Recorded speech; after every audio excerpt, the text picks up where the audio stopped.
हमारा जीवन हमारी सोच का ही प्रतिबिंब होता है।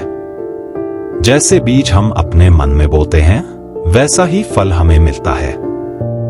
यदि हमारी सोच सकारात्मक, करुणामयी और संतुलित होगी, तो हमारा जीवन भी शांति, आनंद और सफलता से भरा होगा। लेकिन यदि हम निराशा, क्रोध और संदेह से भरे विचारों को पालते हैं, तो जीवन संघर्षमय और असंतोषजनक प्रतीत होने लगेगा। भगवान बुद्ध ने इसी सत्य को गहराई से समझाया और हमें यह सिखाया कि यदि हम अपने विचारों को सही दिशा में मोड़ लें, तो हमारा जीवन स्वतः ही बदल जाएगा। बुद्ध ने यह कहा था कि मनुष्य वही बनता है जैसा वह सोचता है। यदि कोई व्यक्ति यह मानता है कि वह दुर्भाग्यशाली है, तो वह हर परिस्थिति में दुख और असंतोष ही पाएगा।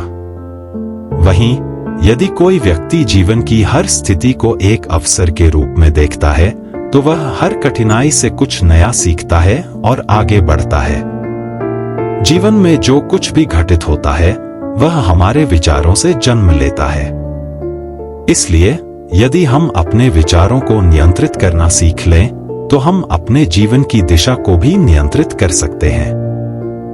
हम अक्सर बाहरी परिस्थितियों को अपने दुखों का कारण मानते हैं, लेकिन बुद्ध ने हमें यह समझाया कि वास्तविक कारण हमारे भीतर ही होते हैं। जीवन में समस्याएं आना स्वाभाविक है, लेकिन उनका प्रभाव इस पर निर्भर करता है कि हम उन्हें कैसे देखते हैं। एक ही परिस्थिति दो अलग अलग लोगों के लिए अलग अलग मायने रख सकती है। कोई इसे एक अवसर की तरह ले सकता है, जबकि कोई इसे एक बाधा की तरह देख सकता है। यही सोच का अंतर है और यही जीवन को बदलने की कुंजी है। बुद्ध का मार्ग हमें सिखाता है कि सोच को बदलने के लिए सबसे पहले हमें अपने भीतर जागरूकता विकसित करनी होगी। हमें यह देखना होगा कि हमारे मन में किस प्रकार के विचार उत्पन्न हो रहे हैं। जब हम अपने विचारों का अवलोकन करते हैं, तो हमें यह पता चलता है कि नकारात्मक विचार कितनी बार हमारे मन को घेर लेते हैं। जैसे ही हमें इसका एहसास होता है, हम उन विचारों को सकारात्मकता में बदलने का प्रयास कर सकते हैं। यह प्रक्रिया धीरे धीरे हमें मानसिक शांति और आंतरिक संतुलन की ओर ले जाती है। ध्यान इस परिवर्तन का एक प्रभावी साधन है। जब हम ध्यान का अभ्यास करते हैं, तो हम अपने विचारों को स्पष्ट रूप से देख पाते हैं और यह समझ सकते हैं कि कौन से विचार हमें आगे बढ़ा रहे हैं और कौन से हमें पीछे खींच रहे हैं। धीरे धीरे हम अपने विचारों को सही दिशा में ले जाना सीख जाते हैं और नकारात्मकता से मुक्त हो जाते हैं। बुद्ध ने ध्यान को आत्मजागृति का एक शक्तिशाली साधन बताया, जिसके माध्यम से हम अपने जीवन को सही मार्ग पर ला सकते हैं। हमारे जीवन में जो कुछ भी होता है, वह हमारे कर्मों और विचारों का परिणाम होता है। यदि हम प्रेम, करुणा और धैर्य से भरी सोच विकसित करें, तो हमारा जीवन भी वैसा ही बन जाएगा। लेकिन यदि हम ईर्ष्या, क्रोध और घृणा में उलझे रहें, तो हम स्वयं अपने लिए दुख का निर्माण करेंगे। बुद्ध ने यह सिखाया कि विचार ही हमारे कर्मों को जन्म देते हैं और कर्म ही हमारे जीवन को आकार देते हैं।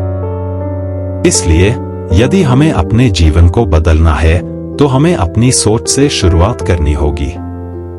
बुद्ध का एक महत्वपूर्ण संदेश यह भी था कि हमें अपने विचारों को वर्तमान में केंद्रित रखना चाहिए। अक्सर हम अपने अतीत की गलतियों या भविष्य की चिंताओं में उलझे रहते हैं, जिससे हमारा मन अशांत रहता है। लेकिन यदि हम वर्तमान में जीने की कला सीख लें, तो हमारा जीवन अधिक शांतिपूर्ण और आनंदमय हो सकता है। जब हम वर्तमान क्षण में पूरी तरह उपस्थित होते हैं, तो हम अपने विचारों को स्पष्ट रूप से देख सकते हैं और उनमें सुधार कर सकते हैं। संगति भी हमारी सोच को प्रभावित करती है। यदि हम सकारात्मक, प्रेरणादायक और बुद्धिमान लोगों के साथ समय बिताते हैं, तो हमारी सोच भी उसी दिशा में विकसित होती है। लेकिन यदि हम नकारात्मकता से भरे लोगों के साथ रहें, तो हमारी सोच भी वैसी ही बन जाएगी। बुद्ध ने यह सिखाया कि जिस प्रकार एक कमल का फूल कीचड़ में रहकर भी खिलता है, वैसे ही हमें अपने आसपास के माहौल से प्रभावित हुए बिना अपनी सोच को शुद्ध और सकारात्मक बनाए रखना चाहिए। सोच बदलना एक सतत प्रक्रिया है जिसे हमें हर दिन अभ्यास में लाना होगा। यह कोई एक दिन में होने वाला परिवर्तन नहीं है, बल्कि इसके लिए धैर्य और निरंतरता की आवश्यकता होती है। यदि हम हर दिन थोड़ा थोड़ा प्रयास करें तो धीरे धीरे हमारी सोच पूरी तरह बदल सकती है और इसके साथ ही हमारा जीवन भी। छोटे छोटे सकारात्मक बदलाव समय के साथ बड़े परिणाम लाते हैं। जब हम अपनी सोच को जागरूकता, प्रेम और करुणा से भर लेते हैं तो हमारा जीवन भी उसी के अनुरूप ढल जाता है। बुद्ध का संदेश हमें यही सिखाता है कि यदि हम अपने विचारों को नियंत्रित कर लें तो हम अपने जीवन को भी नियंत्रित कर सकते हैं। जब हम अपने मन को सही दिशा में ले जाते हैं तो जीवन की कठिनाइयां भी आसान लगने लगती हैं और हम सच्चे सुख और शांति की ओर बढ़ते हैं। जैसे जैसे हमारी सोच में बदलाव आता है, वैसे वैसे हमारा जीवन भी बदलने लगता है और यही इस सत्य का सार है, जैसी सोच वैसा जीवन।